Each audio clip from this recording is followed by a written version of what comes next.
Bonjour à tous, donc moi c'est Lauriane Blanc, j'ai 37 ans, je suis écrivaine et beatmaker et je suis une personne diagnostiquée autiste. Alors j'avais envie d'évoquer, j'avais envie d'émettre une hypothèse concernant le HPI, THPI, HPE, tout ce genre de choses, TSA et tout ça. Tout de manière assez relative. Alors, pour ma part, le HPI n'existe pas sans le HPE. Le HPI ou le THPI, qu'importe, l'intelligence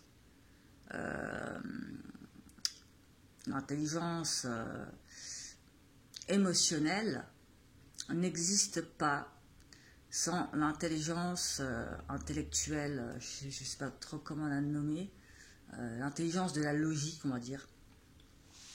Alors, l'intelligence logique,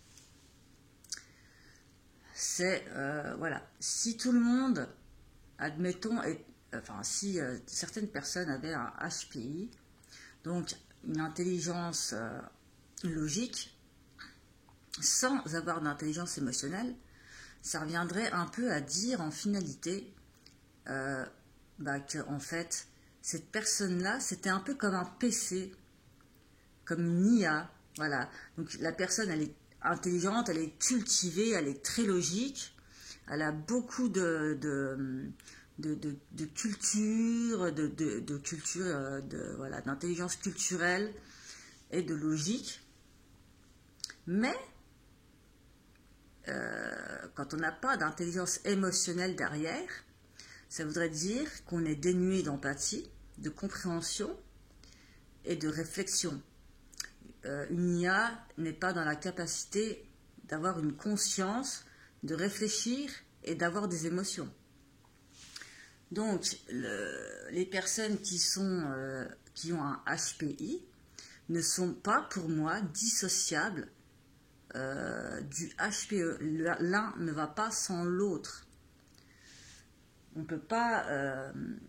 voilà, ce serait dire que la personne c'est un robot, sans émotion, sans rien. Voilà, elle a juste le savoir culturel, la logique, tout comme un PC, une IA, hein, mais qui n'a pas le pouvoir de réfléchir, de se remettre en question et tout ce genre de choses. On n'est pas des programmes. On a tous, voilà, il y a des personnes aussi qui sont déçues de passer des tests et qui n'ont pas de quotient intellectuel, n'ont pas en tout cas le chiffre qu'elles auraient voulu avoir. Moi je pense que les tests de QI, hein, pour les avoir passés, c'est juste du gros n'importe quoi. C'est du n'importe quoi. Ça dépend déjà de la condition de la personne. Si la personne elle est sous traitement psychiatrique, si la personne elle a été déscolarisée depuis un moment, si la personne elle est en dépression, qu'elle n'est pas à son avantage dans le sens où elle n'est pas sûre d'elle, elle n'a pas confiance en elle, elle a peur de dire les choses parce qu'elle a peur de dire des bêtises. Forcément tout ça va entrer en jeu et dans le stress, eh ben, elle va avoir un score qu'elle aurait, voilà, elle aurait voulu avoir un score plus élevé. Enfin voilà, tout ça pour dire que les tests de QI, pour moi, c'est n'importe quoi. C'est du gros n'importe quoi. Nous ne sommes pas des machines, nous ne sommes pas des robots, nous ne sommes pas des IA. Nous sommes des êtres humains.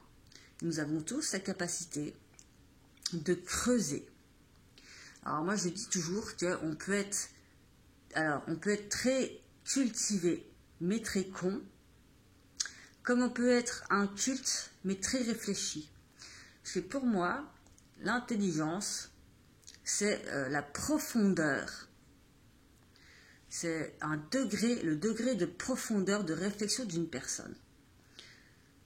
Et pour généralement avoir un degré de réflexion profond, j'ai envie de dire que malheureusement, le degré de souffrance d'une personne est proportionnel à son degré d'intelligence. Parce que plus une personne va être sujette à des étapes dures dans sa vie, plus une personne va être sujette à des dépressions ou ce genre de choses, et plus elle va être capable de comprendre les autres, de comprendre tout ça, d'être dans l'écoute, dans la compassion, dans le partage, dans l'empathie. Voilà, l'ouverture sur l'empathie, l'intelligence émotionnelle. Voilà pourquoi, malheureusement, plus on souffre et moins on est stupide. Malheureusement, c'est un truc que je dis souvent, parce qu'on peut être, voilà, une personne peut être extrêmement cultivée, mais si derrière il n'y a pas cette intelligence émotionnelle, elle fait quoi la personne avec sa culture générale? Elle apprend par cœur, c'est une encyclopédie sur pattes, ok, mais ça lui sert à quoi si elle n'est pas capable d'empathie, de compréhension et d'écoute, et de partage? Ça ne sert pas à grand chose. Donc c'est bien d'avoir des quotients intellectuels élevés. Mais il y a beaucoup de personnes, hein, dont les personnalités perverses narcissiques, qui ont un quotient intellectuel élevé, on va dire un HPI, hein, mais qui n'ont pas d'HPE. Elles sont incapables de comprendre, incapables d'empathie, incapables de tout ça. Donc, l'intelligence, c'est savoir se servir de sa réflexion pour être dans la bienveillance avec autrui et non l'inverse. C'est pas une preuve d'intelligence que de vouloir descendre une personne en lui montrant « Oh, je suis supérieur à toi, je sais plus de choses que toi, je vais t'écraser avec ma connaissance. » Non, c'est pas une preuve d'intelligence, je suis désolée de vous le dire. Mais écraser les autres, vouloir vous montrer votre intelligence, eh ben, c'est pas une preuve d'intelligence que de faire ça, au contraire. Donc, les personnes qui sont souvent déçues se sous-estiment, et ben forcément, elles ont un résultat qui résonne avec cette part d'elle-même où elle se sous-estime. Malheureusement, hein, on est obligé de passer par des QI au jour d'aujourd'hui, parce que je trouve ça assez lamentable, parce que, voilà, ça, enfin, voilà, c'est pas fiable du tout pour ma part. Ce n'est pas quelque chose de fiable. Voilà, on peut être logique et cultivé, mais on peut ne pas avoir cette compréhension, cette réflexion, ces remises en question, cette empathie et tout ce genre de choses. Donc à partir de là, j'ai envie de dire, soit on est une machine et on est voué à détruire les autres, à vouloir écraser les autres pour montrer sa pleine puissance, hein, soit on est des personnes intelligentes dans le sens où on a un peu de culture, tout ce genre de choses, mais on a aussi cette empathie. Voilà, on a les deux qui fonctionnent en même temps. Si on dissocie l'un de l'autre, il y a des dysfonctionnements qui se font.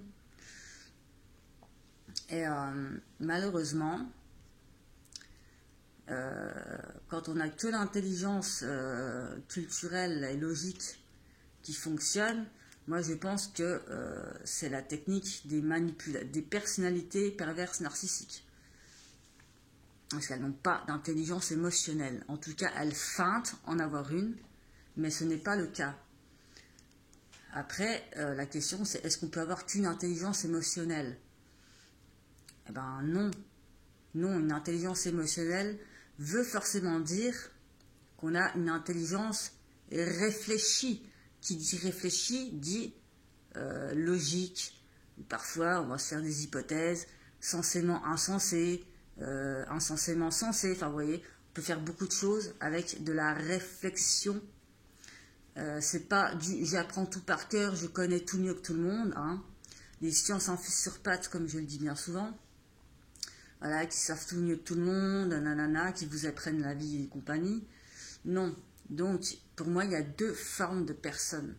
C'est les personnes qui agissent comme des robots, hein, et les personnes qui sont vraiment, qui ont une fragilité, qui sont vulnérables, mais qui acceptent ça, et qui en font une force, qui sont hypersensibles, qui sont dans l'écoute, dans le partage, dans l'empathie, dans la compassion, tout ça, et qui sont capables d'écoute et de compréhension d'elles-mêmes, des autres, et de tout ça en fait. Voilà, c'était ma petite hypothèse sur, voilà. Et les personnes autistes, pour finir, elles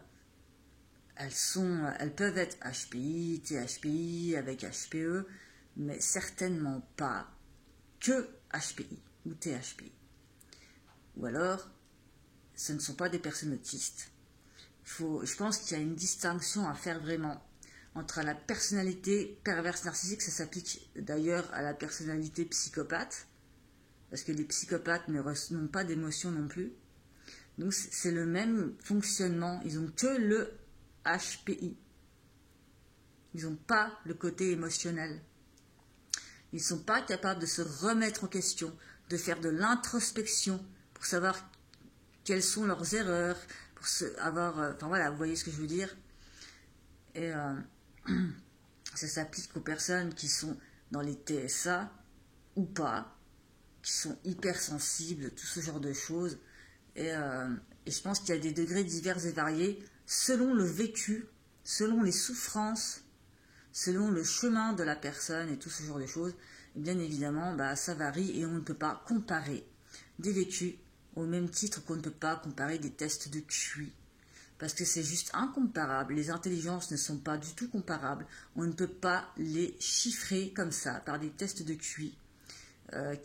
Non, on ne peut pas faire ça, c'est pas possible. Il faudrait des tests de QI adaptés au cas par cas, ce qui n'est pour l'instant pas possible. Voilà, donc pour moi, les tests de QI, c'est du pipeau. Et ayez confiance en vous, et vous seul, savez où, si vous êtes intelligent,